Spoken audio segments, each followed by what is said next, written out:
Hello everyone, welcome back to the channel tech and travel with Amit और मैं आपका host Amit. तो आज हम एक ऐसे टॉपिक के ऊपर बात करने जा रहे हैं, ऑटोमोबाइल सेक्टर से रिलेटेड है ये टॉपिक। तो जैसा आप जानते हैं, मैं ऑटोमोबाइल सेक्टर के भी वीडियोस अपने चैनल पे डे बाय डे देते जाता हूं। तो आज मैं आपके सामने एक ऐसा टॉपिक ला रहा हूं जिसके बारे में आज की शायद जनरेशन नहीं जानती होगी कि ये कैसे वर्क करता है, क्या इसके यूजेस से प्रीवियस उसने, क्योंकि ये BS4 में आने वाली एक यूनिट थी और लेकिन BS6 में इस यूनिट को कंपनी ने पूरा रिप्लेस कर चुके हैं। इसकी पे दूसरी टेक्नोलॉजी यूज हो रही, बट एक कंपनी अभी भी मार्केट में ऐसी है टू व्हीलर में जो इस यूनिट को अभी भी यूज कर रही, इस टेक्नोलॉजी को जो है अभी भी यूज कर रही। तो मैं आपके सामने ये दिखा रहा हूँ, ये कार्बोरेटर है। मेरे पास एक कार्बोरेटर यूनिट पड़ी हुई थी अभी, क्योंकि मैंने हाल ही में अपनी बाइक का कार्बोरेटर चेंज किया हुआ है। तो आप देख सकते हैं ये कार्बोरेटर यूनिट है। और आज के टाइम पे जो BS6 टेक्नोलॉजी है उसमें आपको FI टेक्नोलॉजी मिलती है, लेकिन ये जो टेक्नोलॉजी थी ये BS4, BS3, BS1, BS2 में ये टेक्नोलॉजी यूज होती थी। इसमें बीच में एक टेक्नोलॉजी एक और एड ऑन हुई थी कार्बोरेटर के साथ, जिसमें आपको ऑटो चोक की फैसिलिटी मिलती थी। ऑटो चोक यानी कि जो चौक के आप नोजल देख रहे हैं वो नोजल आपको देखने को नहीं मिलती थी। तो मैं आपको इसका वर्किंग प्रिंसिपल समझाऊंगा इस वीडियो में। तो इस कि ये कार्बोरेटर कैसे कैसे काम करता था, क्या क्या इसके लॉसेस थे, कैसे ये फंक्शनलिटी होती थी, इसकी जो पे हमने जो FI टेक्नोलॉजी यूज की उसके बारे में हम कभी और बात करेंगे। लेकिन जो इसके यूजेस थे कि इसको रिप्लेस करने की जरूरत थी इस टाइम पे या नहीं, तो आइए जानते हैं इस वीडियो में। समझते हैं कार्बोरेटर की वर्किंग। तो मैं आपको पहले दिखा चुका हूँ कि कार्बोरेटर कैसा दिखता है, और मैं आपको ये भी बता देता हूँ ये एवेंजर 220 स्ट्रीट का कार्बोरेटर है जो BS4 मॉडल है मेरे पास। अब मैं आपके इसको मेन पार्ट बता देता हूँ कि कौन सा पार्ट किस तरीके से काम करता है। तो जो आप ये एक पाइप देख रहे हैं, लीवर देख रहे हैं, बेसिकली इसका काम है एक्स्ट्रा एयर और एक्स्ट्रा फ्यूल मिक्सचर बनाना। जब हमारी गाड़ी ठंड में स्टार्ट करते हैं, एकदम से स्टार्ट नहीं होती, उस टाइम पे हमें ज्यादा एयर और फ्यूल के मिक्सचर का जो रिच मिक्सचर होता है उसकी जरूरत होती है, ताकि हमारी जो गाड़ी में कंबशन हो सके, इजीली हो सके। और साथ ही साथ जो हमारी गाड़ी ठंडों में जो टेम्परेचर डाउन होता है वो जल्दी से उस टेम्परेचर पे आ सके। तो इसका काम सिर्फ यह है कि आपकी गाड़ी को जल्दी से जल्दी उस टेम्परेचर तक लाना जहां पे आपकी गाड़ी का टेम्परेचर ऑलरेडी डाउन हो चुका है उसके मिनिमम टेम्परेचर से। अब सेकेंड थिंग, इसमें आप देखेंगे ये वाला पॉइंट जिसको मैं अप एंड डाउन कर रहा हूं, यहां पे लगती है आपकी एक्सीलेटर वायर, जिससे आप एक्सीलेट करते तो ये आपकी वायर यहाँ पे होती और ये अप एंड डाउन आप इसको जिस तरीके से रेस देंगे उस इतना ही ये घूमेगा। तीसरी चीज, आप ये नोजल देख रहे हैं, इस नोजल के थ्रू आपकी पेट्रोल की सप्लाई होती है। चौथा, आप देख रहे हैं यहाँ पे एक स्क्रू, तो इस स्क्रू का काम है यहां से आपकी आइडलिंग को मेंटेन करना, कि आपकी जो व्हीकल है उस कितने आइडल RPM पे स्टार्ट रह सकती है उसको मेंटेन करना। और नेक्स्ट चीज है आप जो देखेंगे वो दूसरे साइड है, मतलब कि जो ये साइड था उसके अपोजिट साइड आपको दो नोजल दिखेंगी और ये दोनों नोजल से आपकी एयर सप्लाई होती है। मिनिमम रिक्वायरमेंट एयर जो होती है यहां से सप्लाई होती है। ये आइडलिंग के टाइम पे आपकी सप्लाई देगी, क्योंकि जब आइडल होता है तो डायरेक्ट एयर सप्लाई होती है उस टाइम पे, उस केस में जब तक आप एक्सीलेट नहीं करें। जब आप एक्सीलेट करें तो उसमें आपकी जो एयर सप्लाई होती है वो और जोर से भी होती है, लेकिन जब आपकी गाड़ी आइडलिंग में होती है तो आपकी जो एयर सप्लाई होती है वो इन दो पाइप से होगी। अब हम बात करें इसके टॉप की, तो अगर मैं इसका टॉप खोल दूं तो यहाँ पे आपको देखने को मिलेगी बटरफ्लाई स्लिट। बटरफ्लाई ऊपर होती है, स्लिट उसके अंदर होती है इस वाले पार्ट पे। और यहाँ पे आप देखेंगे ये दूसरी स्लिट होती है जो आपके एक्सीलेटर वायर को घुमाने पे आपका वर्क करती है। अब इस कार्बोरेटर के सबसे नीचे वाले पार्ट में आ जाए तो आप कहेंगे यहाँ पे भी एक नोजल है। तो यहाँ पे आपका होता है फ्लोटिंग चैम्बर, क्योंकि जब आपका पेट्रोल यहाँ से आता है तो वो आपके इस फ्लोटिंग चैम्बर में जाता है। इसके अंदर दो फ्लोटिंग पॉइंट्स होते हैं जो आपका पेट्रोल को मैनेज करते हैं कि इससे ऊपर आपका पेट्रोल ना रहे।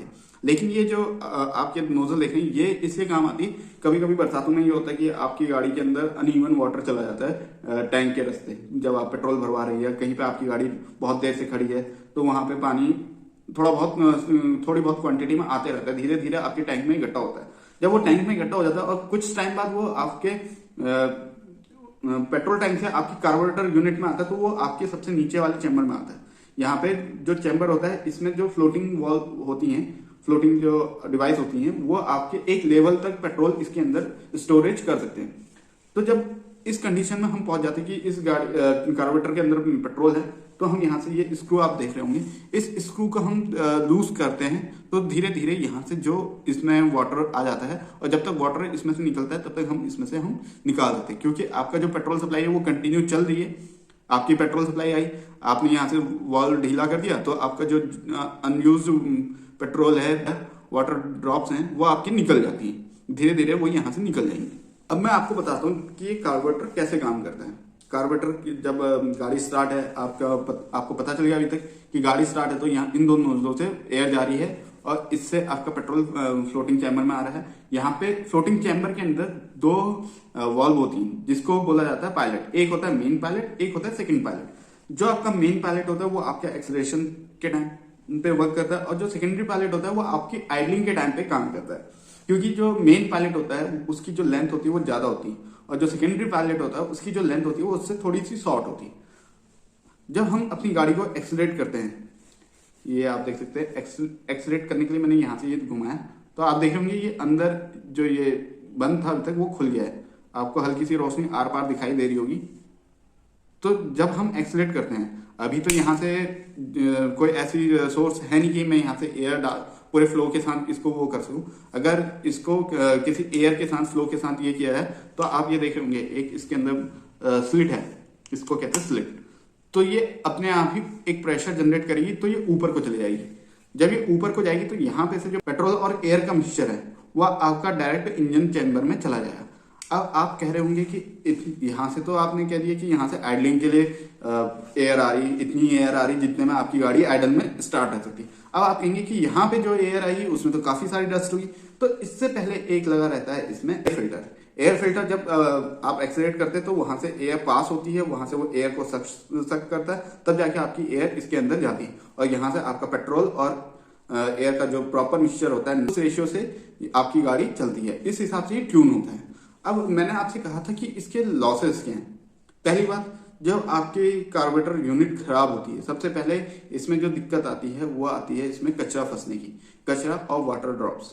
तो जब आपका कचरा और वाटर ड्रॉप्स दोनों रेगुलर आते रह रही, आप ऐसी जगह पे रह रहे जहाँ पे पेट्रोल की में मिक्सिंग होती है पानी के साथ, तो आपके कार्बोरेटर के जो नोजल्स हैं उनमें रस्ट होने का खतरा रहता है, जिससे आपकी जो कार्बोरेटर के नोजल होंगी वो जाम हो जाएंगी, तो आपकी गाड़ी वहीं पे स्टक हो जाएगी। दूसरा होता है कचरा।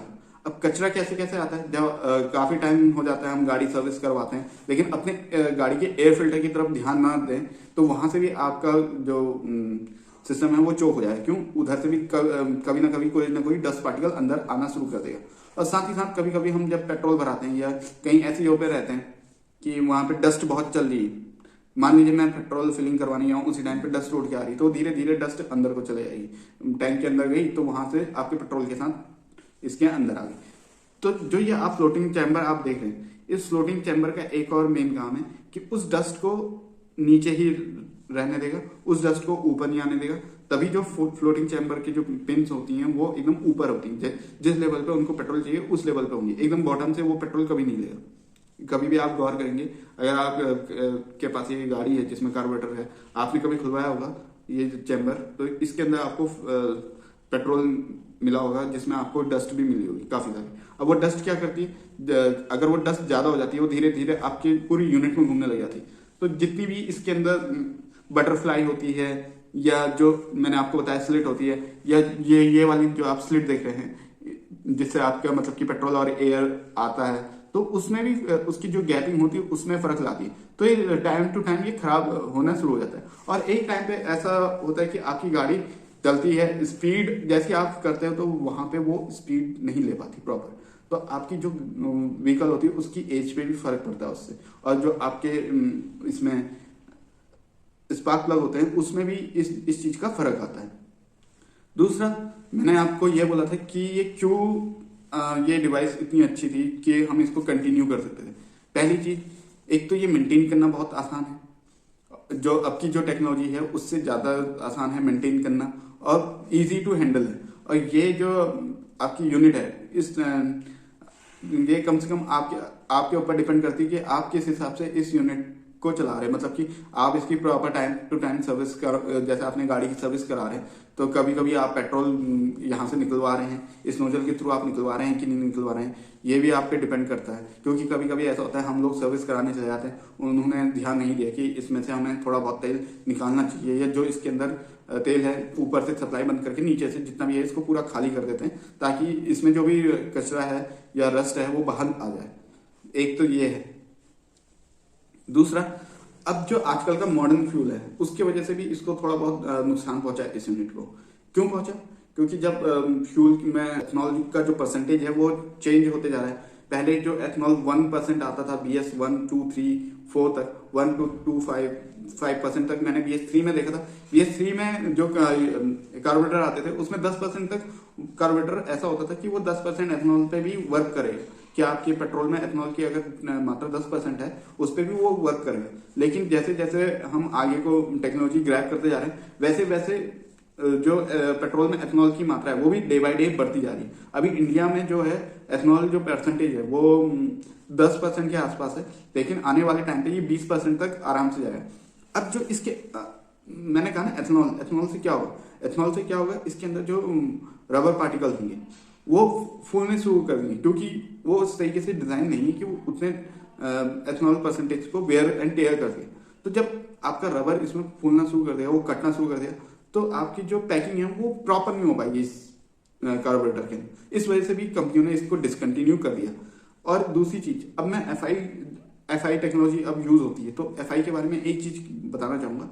अगर आपके पास एफआई टेक्नोलॉजी वाली व्हीकल है तो उसने जो एक मिनिमम लेवल आपको बताया है कि इस लेवल से आपका गाड़ी में तेल नीचे नहीं होना है, मतलब कि एक लेवल सेट है, उस लेवल से आपके अगर गाड़ी में पेट्रोल की क्वांटिटी कम होती है तो उसी टाइम पे आपका जो एफआई का इंजेक्टर होगा वो पूरा का पूरा जाम हो जाएगा, मतलब कि पूरा का पूरा खराब हो जाएगा इन द सेंस। क्यों होगा? क्योंकि जो एफआई टेक्नोलॉजी में इंजेक्टर होते हैं, आपने डीजल गाड़ियों में देखा होगा, सबसे पहले यूज डीजल गाड़ियों में ही होते थे, और जो पेट्रोल गाड़ियां जितनी भी होती थी उनमें कार्बोरेटर यूज होता। अब ईयर 2000 के बाद जो हमारी जितने भी 4 व्हीलर पेट्रोल आए उनमें भी एफआई टेक्नोलॉजी यूज होनी शुरू हुई। और बाइकों में सबसे पहले यामाहा कंपनी थी जिसने एफआई टेक्नोलॉजी वाली बाइक मार्केट में उतारी थी। तो उस कंडीशन में क्या है, अगर आपकी गाड़ी में एक लिमिटेशन से आपका पेट्रोल नीचे चला जाता है और आपका जो इंजेक्टर है वह आपका बिना पेट्रोल के रह जाएगा, तो आपका जो इंजेक्टर है वो पूरा पूरा चोक हो जाएगा, पूरा पूरा खराब हो जाएगा। उस चक्कर में आपको पूरा का पूरा एक नया इंजेक्टर अपनी बाइक में या कार में इंस्टॉल करना पड़ेगा। तो एक चीज स्टार्टिंग में बोली थी कि जो कार्बोरेटर है इस टाइम पे सिर्फ एक ही कंपनी अपनी बाइकों में यूज कर रही है, हालांकि वो एफआई टेक्नोलॉजी भी यूज कर रही है और साथ ही साथ कार्बोरेटर भी यूज कर रही है। उसके वजह से उस गाड़ी की, उस बाइक कंपनी की जो सेल है वो बढ़ चुकी है पहले से। वो है आपकी बजाज। इस टाइम पे वर्ल्ड में एक ही कंपनी है, जहां तक मुझे पता है कि इंडिया में तो एक ही कंपनी है कि जो अभी भी कार्बोरेटर यूनिट यूज कर रही है अपनी छोटी सेगमेंट की बाइक्स में। अगर आप वहीं पे हीरो होंडा में चले जाओ, हीरो होंडा में स्प्लेंडर देख लो या कोई दूसरी गाड़ी देख लो, तो उसमें आपको कार्बोरेटर यूनिट नहीं मिलेगी। आई होप आपको ये इन्फॉर्मेटिव वीडियो काफी पसंद आया होगा। ऐसे ही इन्फॉर्मेटिव वीडियो के लिए हमारे चैनल को लाइक करें, शेयर करें, सब्सक्राइब करें।